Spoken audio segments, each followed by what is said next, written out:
Olá, leitores e leitoras, tudo bem com vocês? O meu nome é Isadora Riner, esse aqui é o canal Batalhas Literárias e hoje a gente vai falar sobre a parte 2 deste livro aqui, que é Ao que Mais, de Sen Lin Yu. Então, Bia, roda a vinheta e logo mais eu vou falar um pouquinho mais sobre esse livro. Olá, leitores e leitoras! Coisas importantes para o vídeo de hoje. Primeira, a parte 1 está disponível aqui no canal, é um vídeo um pouco longo. Esse livro aqui, ele é dividido em 3 partes. O que isso significa? Que eu vou lançar 3 vídeos, um para cada parte do livro. Então a parte 1 já está disponível no canal, tu pode apertar aqui em cima no card, ele vai te direcionar para lá. E o segundo ponto é que tu vai me ver em várias skins. Por quê? Porque esse roteiro aqui que eu fiz, ele não cobriu a segunda parte inteira. Só que eu preciso mandar alguma coisa pra Dona Beatriz editar, porque esse vídeo é longo. Mas então, vamos lá. A gente começa essa segunda parte sabendo que voltamos 4 anos na história. E antes de eu falar sobre o livro, teve uma entrevista que a Sen Liu, que é a autora, tá disponível no YouTube, eu vou deixar aqui embaixo na descrição. Ela deu essa entrevista e eu peguei aqui algumas coisas para falar com vocês porque eu achei bem importante. Acho importante falar que já estamos em sessão de spoilers, porque 30% basicamente do livro foi o vídeo 1, então a partir de agora, tá sabendo que tudo aqui é spoiler. Primeira coisa que ela fala que eu achei interessante. O Kane, ele foi feito para odiar os dois lados. Ele abomina o Morrow, mas ao mesmo tempo ele não concorda com a Chama Eterna. O personagem do Kane, ele é pautado única e exclusivamente em sobrevivência. Claro, baseado na política social, né, na política mundial ali, mas também no quesito guerra para os soldados. A Helena é do sul, de fora daquele ambiente. Ela não teve nenhum conhecimento prévio sobre isso antes de entrar na escola de alquimia. Então ela é menos cínica que o Kane, sendo também muito mais manipulável e volúvel. E é nesse momento que o Kane finalmente acha a única coisa que não é uma merda, que é a Helena Marino. Por isso ele se torna tão obcecado por ela. E, inclusive, essa obsessão é grande parte da nossa discussão aqui hoje. A Sen Liu quis fazer personagens como personagens e não como vilões e heróis. Ela descreveu a criação de todos eles como veneno, porque os próprios personagens são representados pela guerra, e a guerra ela é como se fosse o próprio veneno. O veneno principal, que vai envenenando tudo e todo mundo à sua volta. Por isso que tudo é doído, tudo é errado, tudo se destrói.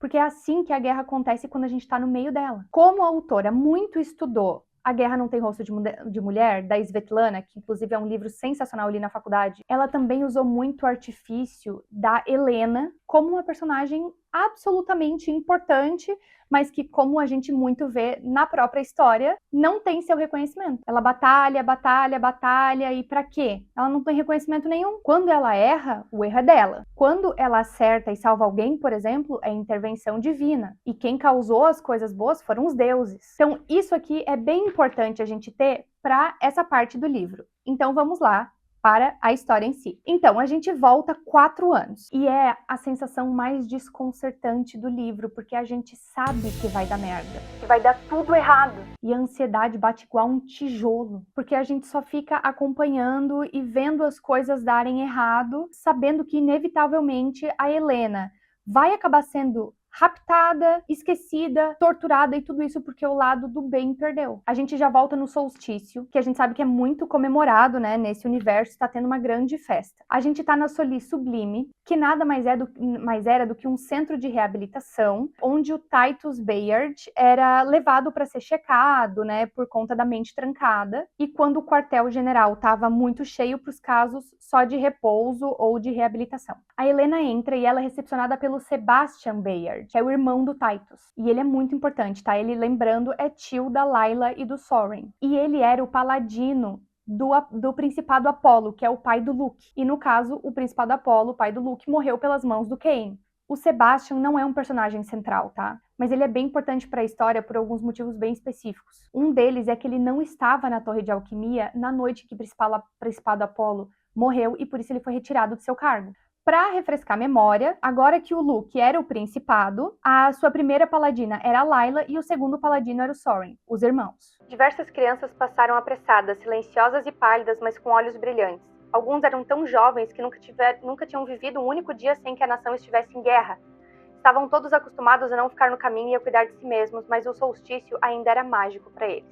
A Helena vê o Titus lá e ela toca a testa dele com a mão para tentar ver se tá tudo igual. E aí a gente sabe mais ou menos o que aconteceu com ele. Ele foi ferido gravemente pela equipe de Monroe e ele foi entregue aos cuidados da Helena no hospital. E numa tentativa de salvar a vida dele, ela acabou trancando o cérebro dele sem querer. E ele ficou preso na própria mente desde então. A Rhea, esposa do Titus, ainda tinha esperança de que alguma descoberta científica fosse aparecer, alguma coisa fosse ajudar ele a sair desse estado. Mas até então, nada parecia ter mudado e é bem triste. A Helena tenta ir embora, mas Luke impede ela, levando um vinho quente, que é uma tradição de solstício, e dizendo que tá com saudade dela, porque eles eram muito amigos na escola. O vinho é extremamente azedo, por conta da escassez de alimentos e suprimentos que a capital estava sofrendo porque o porto tinha sido tomado pelo lado do mal. E aí a gente aqui já começa a ter um senso de como as coisas estavam nesse ponto da guerra. A Layla tinha perdido a perna nesse último combate que ela tinha participado e agora exibia uma perna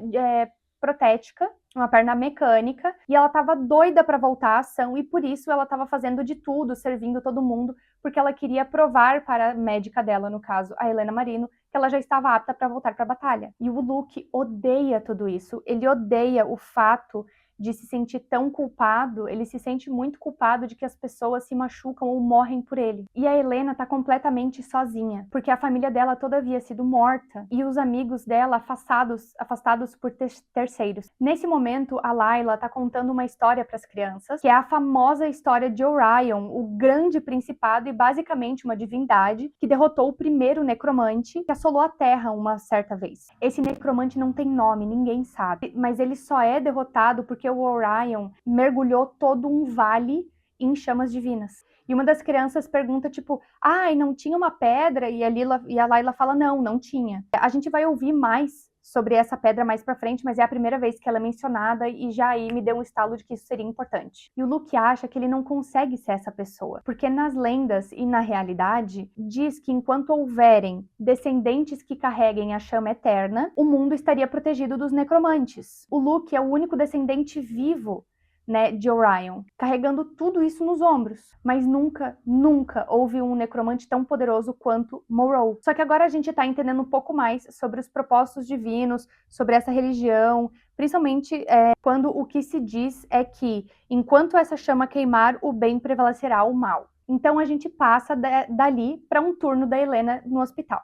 Existe uma diferença muito grande entre médico e curandeiro. Curandeiros são pessoas vitamantes, tá? Então, ela refaz tecidos das pessoas machucadas em guerra, ela traz vida de volta aos pacientes e ela perde vários, porque tem alguns que não tem mais como trazer de volta. E esses corpos todos são queimados para tirar toda e qualquer chance de Monroe trazerem eles de volta como necromantes, como aconteceu uma certa vez, e a gente vai falar um pouco mais disso logo mais. Ela nem se lembra quanto tempo duram os turnos dela, porque quando ela para, as pessoas morrem, porque ela é a única curandeira, ela é a única vitamante daquele ambiente, ela tem o maior poder de salvar aquelas pessoas. Por conta de falta de suprimentos, da escassez que o país está passando agora, eles não têm remédios, anestésicos, gaze, tem muitas coisas que estão extremamente em falta. Então, ela é a única coisa que anestesia os pacientes, que refaz os tecidos, que ela é a única pessoa que faz isso. Então, quando ela tira uma folga, pessoas morrem. Por isso, ela tira pouquíssimas folgas e trabalha que nem um cavalo emprestado. A Helena, inclusive, só sai desse turno para ir para uma reunião do conselho, onde ela levaria os números do hospital, que no caso eram as fatalidades e a projeção de fatalidades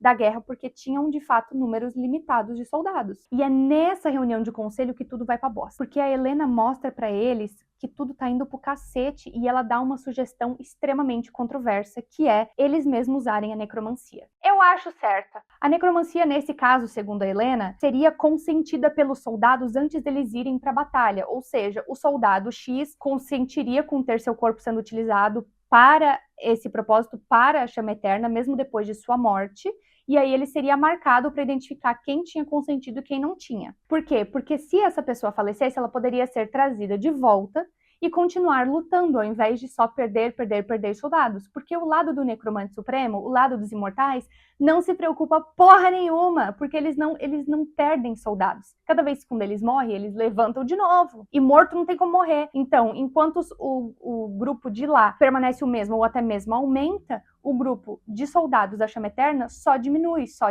E essa ideia foi escorraçada absurdamente. De jeito nenhum, interrompeu Ilva. Isso é traição, gritou outra voz.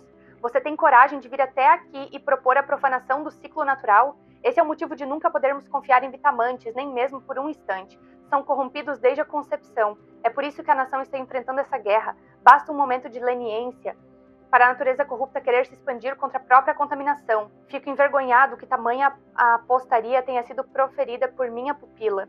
Implora ao conselho por perdão. Ela será detida, acorrentada, despojada de todos os... Isso quem fala é o Falcão Matias, que é a imagem de religião suprema que eles têm. E aí ela basicamente é expulsa do conselho. Ou seja, tá? Isso é um dilema moral constante. Porque a Helena vê isso como uma forma de prevenção da morte de muitas pessoas. E uma possível guerra que ganha, eles conseguem ganhar a guerra dessa forma. Mas o restante não vê assim, né? E a gente também vê uma enorme, gigantesca hipocrisia. Porque também chega o questionamento, né? Eles acham isso um ultraje pela quebra do ciclo natural, ou porque se eles acatarem alguma coisa assim, eles vão dar espaço para os necromantes do bem e perder o posto deles. Nesse ponto aí, eu já sabia de algumas coisas. Vamos lá. Se eles tivessem aceitado essa situação, provavelmente eles não teriam perdido a guerra. E 2, lembra lá no começo, lá no outro vídeo, lá no começo do livro, quando a Helena tá no hospital sendo transportada para fora, e aí ela encontra uma menina de cadeira de rodas que vira para trás e fica falando: desculpa, a gente devia ter te ouvido, tu tinha razão. Eu acho que era sobre isso aí. Nesse meio tempo, o Soren acaba ouvindo tudo isso que aconteceu no conselho. E ele vai falar com a Helena, e ele fala que ela só precisa ter fé e não se rebaixar ao nível do lado do mal. Lembrando que o Soren, na primeira parte do livro, era extremamente importante porque a Helena não conseguia lembrar absolutamente nada dele. Então aqui a gente tá vendo muito do Soren. Acho que alguma coisa vai acontecer. Quer dizer, eu já sei, né? Porque eu já li, mas... Acho que alguma coisa vai acontecer, hein?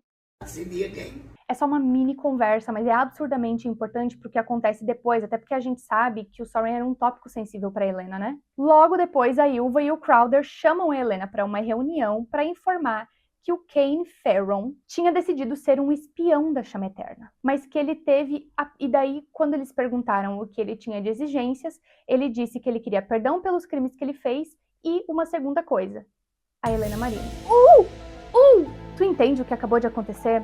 A Helena e o Kane basicamente não se conheciam, a gente achava. Mas sim, eles se conheciam. A única coisa que ele pediu, além de perdoar todos os crimes de guerra dele, foi ela. E a gente fica tipo... quê? E a Helena fica tipo, o quê? Também. Porque ela fica tipo, a gente nem se conhece direito, eu só vi ele na escola, a gente nem conversava. Mas ele quer ela mesmo assim, durante e depois que a guerra terminar. Ele quer ela. E o Ferron, ele dá uma condição para pedir ela, no caso, né? Ele deixa muito explícito que ela precisa consentir. Eles não podem mandar ela, tipo, uma ordem, ou como se ela fosse prisioneira. Ela precisa consentir com ser basicamente dada pro Ferron. Então, assim, como ela não tem nenhum senso de autopreservação e como ela faria de tudo pro Luke, ela aceita sem pensar direito, né? Ela aceita sem pensar duas vezes. Saindo dessa reunião, ela esbarra com ninguém mais, ninguém menos do que Luke, que ele tá super feliz porque eles conseguiram recuperar uma parte da cidade e ele convida ela para sair para comemorar e ela nega. Isso é bem recorrente na história. Eles acabam se esbarrando em algumas partes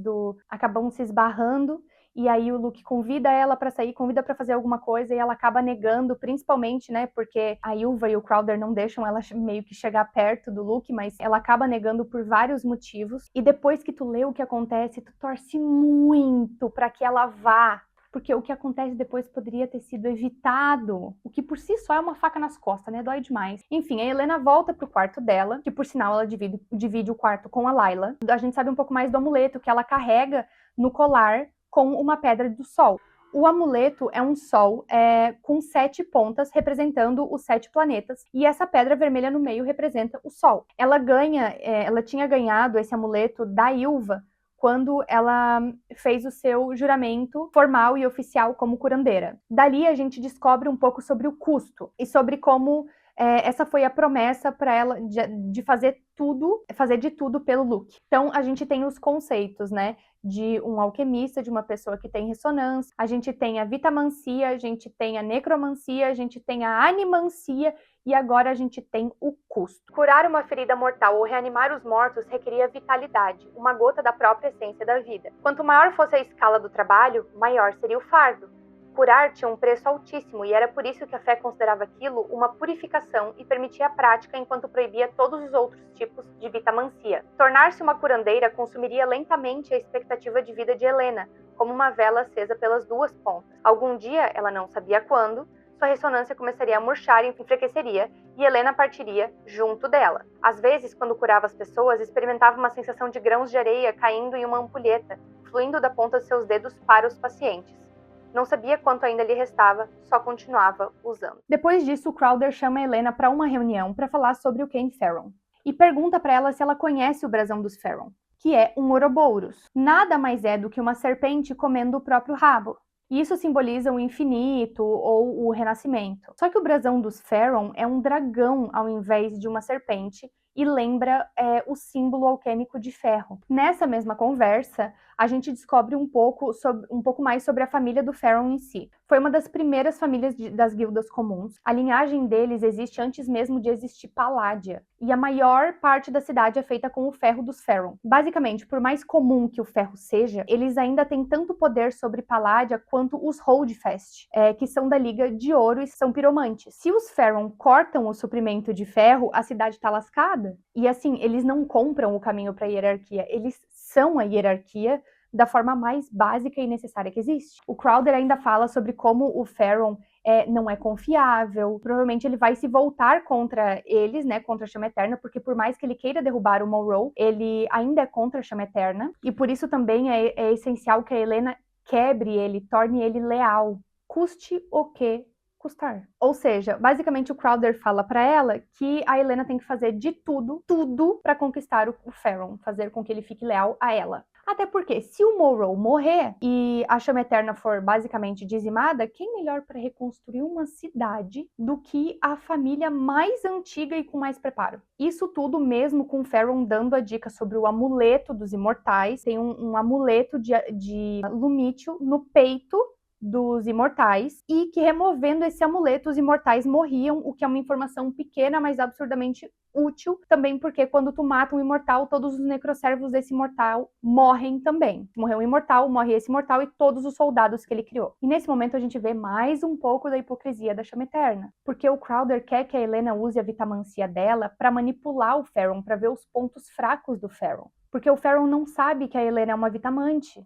então teria um fácil acesso. Tirando que o Crowder diz que o objetivo dele é aniquilar todos os necromantes da face da Terra, ou seja, todos os vitamantes, porque todo vitamante é em potencial um necromante, porque eles conseguem fazer o mesmo tipo de alquimia. E uma das únicas formas de fazer isso é usando justamente uma vitamante, o que é bizarro. Então, os termos são: a cada 4 dias, a Helena tem que encontrar o Ferron no entreposto, que é esse prédio meio antigo e abandonado, e assim entra Ferron. O Ferron que a gente conhecia antes era aquele cara de cabelo prata, olhos prata, adulto, másculo, musculoso. O Ferron que a gente conhece neste momento tem um rosto super jovem, como se ele não tivesse envelhecido depois de entrar na escola, depois de sair da escola ali, né? Ele tem os cabelos pretos, ele tem a expressão de tanto tédio quanto mesquinharia. E ele faz ela jurar em voz alta que pelos 5 deuses e pela própria alma,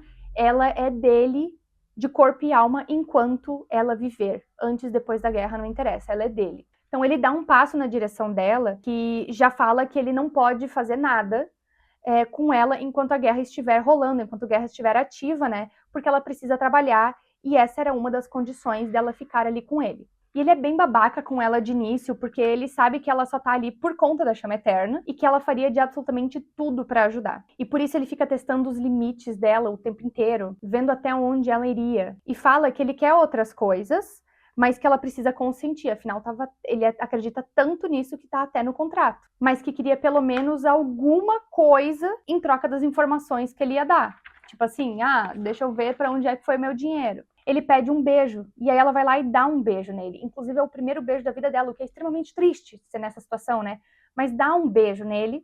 Enquanto ela beija ele, ela bem calmamente, levemente, explora ele com a ressonância dela, mas é muito leve porque ela não quer que ele sinta que ela está usando Vitamin-C nele. E ela sente uma coisa absurdamente esquisita, quase que de outro mundo. Só que ela não sente repulsa, ela fica extremamente curiosa. Ela quer saber o que tá acontecendo e o porquê dele não parecer humano. Ele se afasta dela, tipo, muito bruscamente, assim, porque ele sentiu o beijo um pouquinho mais do que ele esperava. O coração dele até acelerou ali, coisa que a Helena sentiu com a Vitamin-C. Aí, nesse ponto, ele dá um anel de prata para ela, e ele tem um igual, e eles estão ligados por uma harmonia espelhada. Então, o que é isso?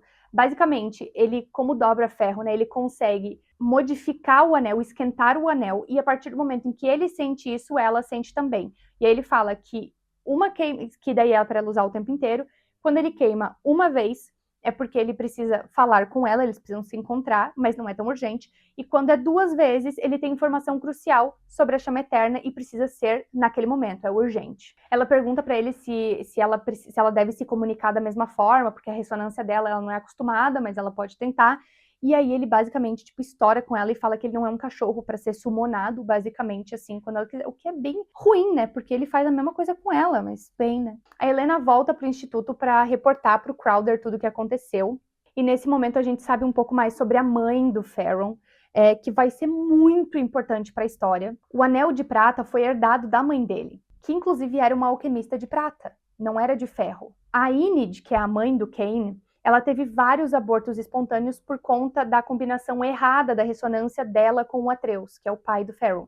Os médicos, e aí quando ela conseguiu engravidar do Kane, os médicos informaram que haviam sinais claros de Vitamin-C na criança. Inclusive os médicos aconselharam ela a terminar a gravidez, porque era absurdamente arriscado, mas o Atreus estava desesperado por um herdeiro, ele não gostava da Enid, nem era apaixonado por ela, nem nada do tipo, mas ele estava desesperado por um herdeiro, então ele acabou empregando vitamantes para ajudarem ela na gravidez, a sobreviver à gravidez, né? E eles acabam se mudando para uma casa de campo para terem uma vida mais off depois que tudo isso acontece. E dizem as más línguas que a Enid ficou extremamente fragilizada depois do parto. E aí depois passa isso, a gente vai para o segundo encontro de Helena e Ferron. A Helena entra no entreposto e o Ferron simplesmente ataca ela de surpresa, enfia a mão no rosto dela e mexe dentro da cabeça dela com animancia. E aí ele diz que aprendeu isso com o Bennett, que ele criou isso. E que basicamente, agora a gente sabe também que o Ferron não apenas é um vitamante, como um animante também. Daí a gente aprende, a gente descobre que o Ferron costumava ser torturado pelo Bennett, enquanto o Bennett usava animancia nele, porque é um processo extremamente doloroso, descrito como ser esfolado de dentro para fora. O Bennett a gente descobre, lá no começo a gente já ouviu sobre ele, né? Mas agora a gente descobre de fato que ele é um lixo de pessoa. E foi assim que o Ferron descobriu que tinha um talento absurdo para animancia, que no caso é ler a mente das pessoas. Então o Ferron diz que ela é muito ruim em se proteger e que parte dos encontros seria um treinamento de como esconder as memórias, porque de fato se alguém capturasse ela, descobriria sobre ele. Então ele fala para ela que a maneira mais eficiente de fazer isso é escolher alguma memória super irrelevante que possa ser considerada valiosa e tornar isso objeto de maior medo da pessoa lendo a mente, descobrir. Então, basicamente, jogar na cara do animante uma distração para que ele ache que tu tá entregando tudo, quando na verdade não tá e tu só, tipo, trocou as informações de lugar. E depois de repassar essas informações pro Crowder, a Helena foi totalmente afastada das reuniões da Chama Eterna e ela também já não tinha mais acesso ao Luke, porque o Ferron poderia ler a mente dela e descobrir coisas, né, tanto sobre a Chama Eterna, quanto o paradeiro do Luke, quanto várias coisas. No próximo encontro do Ferron, ele não ataca ela do nada, mas ele pergunta se pode, vai com calma e tal, e ele só encosta a mão na testa dela, e a Helena consegue resistir na primeira vez, mas na segunda ela acaba fraquejando, porque de fato é uma dor muito imensurável. E ele também manda todas as informações que ele tem por um envelope destinado a Aurélia, que a gente sabe que depois, na verdade a gente sabe antes, que é a esposa dele, né? E ele tinha um casamento arranjado desde os 9 anos de idade. De qualquer forma, a gente já sabe que eles casam eventualmente, mas eu não vou me ater no conteúdo dessas cartas, porque eu não considero tão relevante assim. Então depois, a Ylva e o Falcão Matias trazem 4 curandeiras e aprendizes para basicamente substituir a Helena. Já que ela era agora do Ferron, eles não podiam se dar o luxo de perder a única curandeira. Então, aparentemente, eles têm um cheiro, um nariz de cachorro para sentir o cheiro de vitamantes e eles acabam achando 4 para serem curandeiras, porque para substituir a Helena precisa de 4, porque a Helena é talentosa nesse nível. A Helena e a enfermeira Pace têm que treinar essas 4 meninas e uma delas é Elaine Boyle, que acaba se tornando bem importante depois na história. A Helena eventualmente consegue ter mais controle da própria mente, inclusive ela começa a treinar inconscientemente enquanto ela está no hospital, conseguindo afastar os pensamentos sozinha, né, sem a invasão de animancia no caso, o que também é absurdamente importante para o fechamento dessa parte do livro, né. Depois de algumas semanas, a Helena e a Pace conversam sobre como os materiais hospitalares estavam muito escassos. Então, a Helena faz o que ela costumava fazer quando precisava, que é ir no pântano, pegar coisas naturais que podem ser usadas para cura. Então, salgueiro para um efeito analgésico, feixo para as gases. Ela pega, enfim, algumas coisas naturais para poder pelo menos dar uma tapeada no hospital. Nesse momento, a Helena ouve um barulho muito alto e ela acaba se jogando no chão porque ela escuta um barulho muito alto. E aí ela vê uma equipe de pessoas com uniforme e tal, e uma quimera. Maior que um cão, rosada como um porco, mas tinha o formato errado. As patas eram semelhantes às de felinos, e o corpo comprido e achatado, mas a cabeça era a parte mais grotesca, reptiliana. Achatada com o focinho tão alongado que a criatura tinha dificuldade de sustentá-lo ao avançar. Presas imensas se sobressaíam, curvadas, tanto da mandíbula superior quanto da inferior. E aí ela fica apavorada, e nesse momento o anel dela queima 2 vezes, e queima pra caralho, assim. E aí ela vai meio que se arrastando pelo pântano, por sorte consegue sair sem ninguém ver ela. E aí ela vai pro entreposto, porque, né, o Ferrum queimou 2 vezes, indicando que ele precisava falar sobre a resistência de forma muito urgente. Ela vai ao entreposto, e aí o Ferrum ia falar pra ela sobre a criação das quimeras, sobre o novo experimento do Bennett, e ela fala, tipo, quantas quimeras já foi criada? Ele, Tu já sabe? Eu já sei, eu acabei de ver. Tu viu? Como que tu viu? Eu tava colhendo materiais. Colhendo? Como assim colhendo materiais? E aí entra todo num embate, porque ele pede pra ver, né, as armas que ela usa pra se defender, só que ela não tem acesso às armas. E aí o Ferrum fica extremamente puto, porque é perigoso e ela não sabe se defender. Aí ele tá se preocupando com ela. Enfim, ela fala que ela só se disfarça de civil e ele fala que vai treinar ela então, porque ela precisa saber um mínimo de proteção, né? E nesse momento, eles entram numa discussão pra ver quem que arreda o pé antes. A Helena basicamente começa a forçar a mão dele. Tipo assim, por que tu não faria isso? Porque tu costuma pagar pelas tuas companhias? Porque é só assim que tu consegue? Mas tu provoca elas também ou tu só entra e sai rapidinho? E aí ele vai ficando puto, até o momento em que ele compra o blefe dela e manda ela tirar a roupa. E ela fica horrorizada, porque ele realmente chegou a esse ponto. Enquanto ela tira a roupa, ela fala sobre como o poder dele, sobre como o poder deixa ele com tesão, e sobre como ele é absurdamente cruel, e sobre como ele precisa tornar as vítimas deles responsáveis pela própria dor. E aí ela fala que ele pode estar o mais ativo possível, mas que por dentro ele já tá morto. E aí nessa parte, ela começa a sentir a ressonância dele vibrando no interior. Por isso, vitamantes eram muito perigosos, né? Porque eles conseguiam, quando eles ficavam muito irritados, a ressonância deles poderia externalizar. E aí ele grita pra ela sair, e ela sai correndo, louca. A Helena reporta sobre as quimeras pra Ylva, né, numa conversa de um tom mais amigável, porque as duas estão sozinhas, e a Ylva sempre foi meio que a mentora da Helena, elas sempre se deram muito bem até então. E ali a gente é introduzido ao Shiseiyo. Lembra lá no início o cara que traiu a resistência, porque agora está trabalhando, ele colocou as algemas nos pulsos da Helena? Pois é, esse é o Shiseiyo. O tal do Shiseiyo, ele é do leste, extremo leste. Ele veio pra Paládia com pedido de asilo e ele é tipo um metalurgista. E aí, aos poucos, a gente vai entendendo que o Shiseiyo, na verdade, era extremamente qualificado. Ele foi pra Paládia para ensinar no Instituto de Alquimia, só que ele acabou acontecendo a guerra e aí a Ylva achou um lugar para ele apenas como metalurgista, basicamente, tipo, sendo auxiliar da Helena, o que é rebaixar o cargo dele absurdamente, mas ele já tá, tipo, feliz por estar ali, sabe, seguro. Antes do próximo encontro com o Ferrum, a Helena solicita e recebe uma faca alquímica padrão, básica, para os treinamentos com o Ferrum.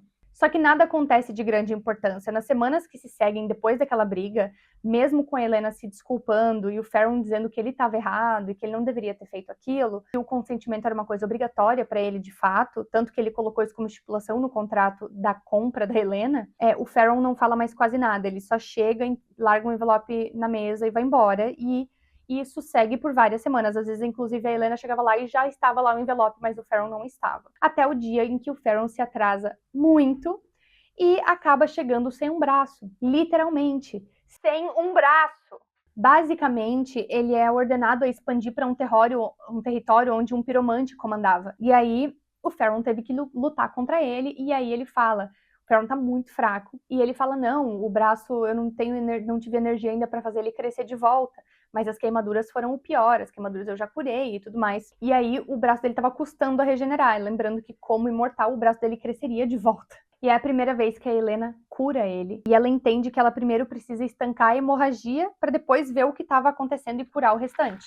Importante frisar, ele tá completamente apagado, desmaiado, então ela consegue mexer um pouco nele com a ressonância para tentar entender o que acontece no corpo de um imortal. Ela consegue estancar o sangue, de fato, e o braço imediatamente começa a regenerar, desde tipo o primeiro osso, depois as veias, os ligamentos, os músculos e aí a pele, o que é bem bizarro. E aí ela observa o quão jovem ele é, que ele é, tipo assim, ele tem o rosto sereno quando ele não tá acordado e carrancudo. Nesse momento ele acorda e ele, tipo, eles meio que têm um momentinho, assim. E aí só uma química zica. Só que ele comenta que não é muito profissional olhar com lascívia pra cima dele quando ele tá desacordado. E ela diz que não gosta de meninos, que ela só gosta de homens e que ele parece um menino, tipo uma criança. E aí ele fecha a cara na hora. Mas ele não diz nada, eles não brigam, ele só fecha a cara. Tipo, ele fica assim, chateado. Ele fica chacha. Depois disso, a Helena contempla sobre como ele parece frágil, humano de verdade, assim. Sobre como o passado dele deveria carregar alguma coisa tão trágica a ponto dele se tornar como ele se tornou. Em contraponto, ela se culpa por sentir alguma coisa desse tipo, qualquer tipo de empatia pelo Theron de fato, porque ele é o inimigo. Até porque ele assassinou o pai do Luke, né? E foi ele que começou a guerra ultimamente. Daí a gente vê uma interação muito interessante, muito importante no quarto da Layla e da Helena. E essa cena, a gente já tinha visto um fragmento lá atrás, né? Na primeira parte, sobre como o hospital é pior do que o campo de batalha. E na primeira parte, Helena não conseguia lembrar o porquê do Falcão Matias querer outras curandeiras, e ele era tão contra a vitamancia, mas agora a gente já sabe que é por conta da sugestão que ela fez da necromancia, e que ele basicamente quer se livrar dela. E que, obviamente, ela foi vendida pro Theron, né? Então ela não é mais confiável de ficar ali no hospital. Além disso, o Soren conta pra Layla sobre o que ele ouviu na reunião do conselho, sobre o lance da necromancia. E a Layla fala que por mais que ela não concorde, ela entende o porquê da Helena sugeriu isso por conta do que aconteceu no hospital, por conta do que ela viveu no hospital quando ela estava sem a perna. Então, no próximo encontro da Helena e do Theron, o Theron decide que vai ensinar combate para Helena. E como ele ensina isso? Atacando ela e quebrando os 2 pulsos dela. Horrível! Horrível! Como assim? Foi porque ela disse que ele parece um piá? Foi porque ela disse que ele era morto por dentro? Ou foi porque a única forma de defesa que ele aprendeu foi com o Bennett, que é a escória da humanidade? Não sei, mas que coisa horrível, que coisa horrorosa. E o pior, ela pergunta por quê? E aí ele responde que é porque ela nasceu. E ela vai embora porque não tem nenhuma informação. E aí ela simplesmente pega a bolsa dela com vários frascos de vidro quebrados, que foi um kit de primeiros socorros que ela pegou do hospital, para caso o Theron tivesse machucado novamente, sendo que tem uma escassez horrível no hospital. E aí ela acaba toda roxa, toda marcada, com marcas de mão e tudo mais, e ela acaba indo, ela não consegue movimentar a mão. Primeiro, para uma pessoa com ressonância, isso já é um pesadelo. Segundo, para um vitamante que trabalha com cura, é pior ainda. Ela não consegue mexer as mãos para se curar, ela está completamente imobilizada nas mãos. Então ela vai pro pântano, ela se suja inteira de lama para ficar completamente suja, porque se ela aparecesse com hematomas, as pessoas iam perguntar. Então, no fim, o Crowder leva uma menina chamada Ivy, que é uma vitamante, para curar um dos punhos da Helena, e a Ivy faz um comentário que eu achei muito interessante, que é: minha irmã gosta muito de você, que a gente acha que é a Sophia Purnell, uma outra menina lá. Mas o Crowder corta a conversa dela e manda ela embora, e então diz que se isso voltar a acontecer, a Helena deveria ir para outro lugar para entrar escondida e não ser vista, tipo, faz parte do serviço. Péssimo. No próximo encontro do Theron e da Helena, ele pede desculpa por ter machucado ela e ela fica super na defensiva, mas ela aceita, né? E aí, por semanas, a Helena treina a calistenia sozinha, porque ele fala que ela é muito fraca e antes de começar de fato um treinamento, eles vão ter que fazer calistenia para ela fortalecer, porque ela não tem 1 grama de músculo no corpo. E aí ela treina a calistenia sozinha, porque o Theron não aparecia nos encontros mais, só deixava alguns envelopes, e isso só às vezes. E aí, depois de algum tempo, a Helena chega e o Theron tava lá. Tanto que ela se assusta, ela Ela olha pra ele e fica tipo assim, garoto, tu me some por semanas e do nada tu aparece aqui, tá maluco, tá brilê? E aí ele dá a informação de que o Morrow vai passar a próxima semana fora e ele vai pra Havgos. É um país vizinho, basicamente, que tá pendendo pro lado do Morrow por conta da promessa da imortalidade, só que eles não querem a imortalidade da forma que a imortalidade funciona agora, que precisa ter esse link com o Morrow. Então Havgos, que é esse país lá do leste, basicamente vai ser visitado pelo Morrow por questões diplomáticas, e o lance é que se eles aceitarem as ideias, eles vão pro lado do mal e vão ajudar na guerra. E o Farron diz que essa é a hora perfeita para atacar, porque uma caralhada de mortal vai junto com o Morrow, incluindo o Farron, o que significa que eles não vão se ver novamente pelas próximas semanas, mas que principalmente os imortais que iam ficar ali em Paládia iam querer toda a glória, então eles não iam se coordenar direito para um ataque. Então a Resistência planeja um ataque, a Helena leva essa informação, né? A Resistência planeja esse ataque, realiza esse ataque e eles conseguem conquistar a maior parte da Ilha Leste. E ainda que tinha a guerra rolando, eles ainda tinham essa projeção de conseguir conquistar todo o resto da ilha. Então os portos eles reconquistaram. E aí mesmo com o sucesso, os feridos obviamente não paravam de chegar no hospital, né? E aí o hospital estava abarrotado, tão abarrotado que não tinha lugar para os feridos. E mesmo assim, a Resistência conseguiu reaver carretas cheias de suprimentos, de materiais médicos que a Helena não via há, tipo, sei lá, anos. E aí tinha muito suprimento agora, graças a Deus. Graças a Deus, não tô me reclamando, não. Daí, depois de dias trabalhando basicamente direto, a Helena fica tipo um zumbi, agora com mais condições, pelo menos isso.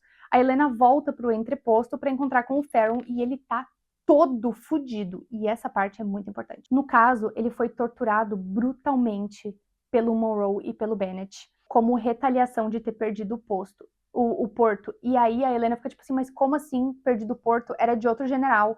Tanto que ele falou que foi uma escolha de última hora, que ele era general de fato daquele porto. Ele nem tava ali, mas ele foi torturado igual. Enfim, basicamente ele tava morrendo de novo, e de novo, e de novo, e a única coisa que impedia ele de morrer era o amuleto, né, que ele tinha ali, o talismã, porque o Bennett ficou chateado de ter perdido o laboratório favorito dele. Então, o Morrow permitiu que o Bennett fizesse os experimentos que ele estava querendo fazer com imortais no Farron. E a Helena entra em pânico. E aí, como ela vê que ele tá indo de arrasta real oficial, porque o Farron disse que esse é o castigo dele, que se ele conseguir sobreviver, ele vai parar de ser torturado. A Helena fala que, em pânico, ela fala pra ele, ela revela que ela é uma vitamante e que por isso ela conseguiria curar ele. E aí ela entrega a posição dela, porque se ela não fizesse isso, ele ia morrer de qualquer jeito e a missão ia pras cucuia, basicamente. Ele não ia ter o que entregar de informação, ela não ia ter o que levar de informação, ia virar tudo uma bosta. Então ela tira a camisa dele e começa a olhar o que aconteceu. Basicamente, ele tem uma matriz alquímica entalhada nas costas tão funda que chega a penetrar os ossos. E era uma matriz que estava apodrecendo ele. O talismã dele, que irradiava a imortalidade, não curava o suficiente para suprir o dano que a matriz fazia. A Helena acaba limpando, ela apaga ele, tá, com a vitamancia, né, ela bota ele para dormir. Ela limpa toda a infecção, todo o veneno, basicamente, que tá irradiando pro sangue, então acorda ele. Ela não consegue fechar a ferida por conta de falta de suprimentos mais específicos. E o lance é que o Farron fez tudo o que fez, passando essas informações, sabendo do próprio destino, sabendo que ele ia ser absurdamente torturado. E ele achava que a Helena sabia. E isso destrói ela emocionalmente. Ele acha que a Helena, ela entende que ele acha que ela sabia que ele ia ser torturado e cagou pra isso. Aí ela fica massageando as palmas dele, tal qual o pai fazia com ela, e como o Farron faz com ela na primeira parte do livro. Ai. Ela chama ele de Cain pela primeira. E aí ela fala, não, já que a gente vai passar o resto da vida juntos, eu vou te chamar de Cain. E ele fala, não, eu vou te chamar do que eu quiser. E ela fala, tá bom, mas pra mim agora tu é Cain. Então a partir de agora a gente vai chamar ele de Cain também. E aí ele promete encontrar com ela todos os dias às 8 horas da noite, pontualmente ali no entreposto, pra continuar o tratamento de cura, até que ela tenha descoberto como curar ele de vez. Ela volta de novo, né? E aí um necroservo recebe a Helena, e ela fica horrorizada, obviamente. Só que o necroservo pertence a Cain. Então, sim, a gente esquece que ele é um necromante. Mas, enfim, eles acabam mudando de sala. Antes era tipo um escritório velho e bem abandonado, assim. Mas agora era uma sala ricamente decorada e muito bonita. Velha também. Mas, enfim. E aí acontece uma das cenas mais icônicas dessa parte desse livro. Lembra do amuleto do sol que ela ganhou da Ylva? Pois é, quando ela usa esse amuleto, ela não se sente tão cansada, tão exausta. Os amuletos da Pedra do Sol, eles são especiais porque eles contêm um pouco da luz e da força do próprio Sol, o Deus Sol. E aí ela tá ali curando o Faron e ela vê que não vai adiantar, ela não vai conseguir curar ele, porque essa matriz tá muito intrincada e aquele amuleto e a matriz estão dando discrepância. E aí ela pensa, bom, eu sou substituível, mas o Kain não. E aí ela sabia que ele não ia usar o amuleto dos Holdfast para se curar mais rápido, porque era dos Holdfast, só que ele estava apagado. Então ela fez o que ela achou que ia ser uma boa ideia. Ela quebra o amuleto e a pedra fica tipo num estado líquido, só que sólido ao mesmo tempo, uma coisa meio mercúrio, assim. E aí ela instantivamente sabe que vai curar o Kain, aquilo ali vai curar o Kain. E aí ela simplesmente encosta, ela pega esse líquido na mão, coloca contra o peito do Kain, onde fica o talismã, o amuleto, né? E aí o líquido desaparece na pele do Kain e ela pensa, tipo, fudeu, perdi o líquido foi embora, não acontece nada. E aí, por um instante, o corpo inteiro do Kain brilha em prata. Ele vira uma lanterna gigante de prata e aí some. Ela não sente com a ressonância nada de absurdamente diferente nele, mas vê que já tem algum tipo de melhora, a pele dele tá mais quente, não tá mais tão gelada, o batimento cardíaco dele tá mais regular. No outro dia, ele volta, conforme combinado. E aí, nessa conversa que a Helena tem com o Kain, ele fala um pouco sobre como é esse link que o Morrow tem com os Imortais e por isso que Ravgoss estava tão hesitante em fechar o acordo com o Morrow, né? Essa conversa é absurdamente importante. É um conceito que volta depois, né, no livro, que é a parte do plot twist, ainda mais quando o Kain fala sobre como esses selos se deterioram depois de um tempo, né? E a mente dos imortais começam a se esvair. E aí ela chega no entreposto e vê o Kain, né? E aí, nesse momento, é bem interessante, porque o cabelo dele começou a ficar prata nas têmporas, da mesma cor que a Pedra do Sol. Além disso, ele fala que ele vai ganhar uma quimera de presente. E porque elas estavam se tornando selvagens e uma que fosse domesticada seria o ideal. A Helena fica muito preocupada com ele e é nesse momento que ele pega no queixo dela e pergunta o que ela faria. O que ela faria se ela não conseguisse domar um monstro, que é uma referência com o que ela tá tentando fazer com ele ali. Deus! Essa parte começa a ficar bom, sabe? Começa a ficar bom, eu te falei que ficava bom? Fica bom sim. E aí a última coisa que ele fala pra ela antes dele ir embora é: não morra, Marino. É capaz de eu sentir a sua falta. Puta merda. Começou, segura minha mão, segura minha mão, segura minha mão, cara! No próximo encontro, o Kain decide treinar a Helena. Mas ele em si não vai pra cima dela, ele convoca os necroservos pra atacarem ela. E diz que quer ver o que ela sabe fazer com a vitamancia dela. E aí ela fica em pânico pedindo pra ele parar, porque ela tem pânico de necroservos. E ela pede pra ele, tipo, não, manda eles recuar, e ele fala que ele não vai, que ela quer ver ela lutar. E aí, um momento de puro pânico e sobrevivência, tudo fica vermelho, ela ergue as mãos e os necroservos basicamente explodem.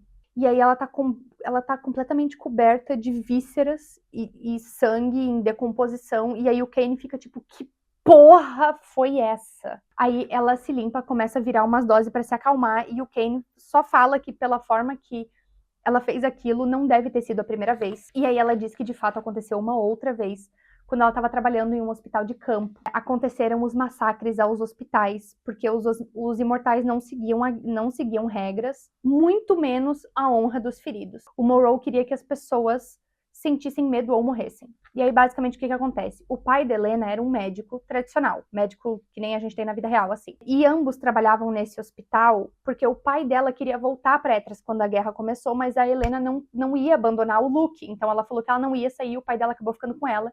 E eles foram trabalhar nesse hospital de campo quando começaram as guerras e precisavam tratar dos feridos. Ninguém sabia sobre os defuntos. E foi a primeira vez que eles tiveram contato com eles. Então, um dos pacientes começou a ficar violento e começou a gritar: tirem ele daqui! E aí ele morreu. E aí, com o estalo, ele voltou.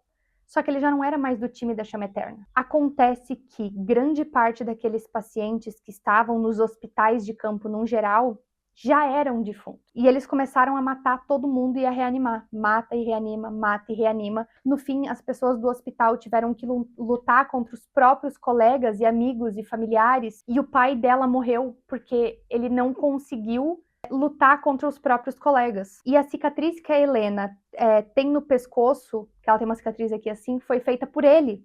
porque quando ele acordou defunto, ele atacou ela. E aí ela teve esse negócio e ela explodiu e matou todo mundo. E esses massacres nos hospitais aconteceram em várias partes de Palladia, o que foi absurdamente triste. E foi ali também que ela descobriu que ela de fato era uma vitamante, ela não sabia até aquele momento. Nesse dia foi também onde todo mundo descobriu o que eram os defuntos. E ela foi a única sobrevivente daquele hospital. E agora o Kane estava ficando mais velho, aparentando mais ter a sua idade, ficando com os cabelos prateados. Seus traços, embora ainda macilentos pela doença, estavam mais definidos, como se ele tivesse perdido as marcas da juventude do rosto. Parecia mais adulto agora. Ela inclinou a cabeça para o lado. Se o visse sem saber quem ele era, poderia até achá-lo muito bonito. E aí ela levanta e vai embora, porque esse pensamento assusta ela.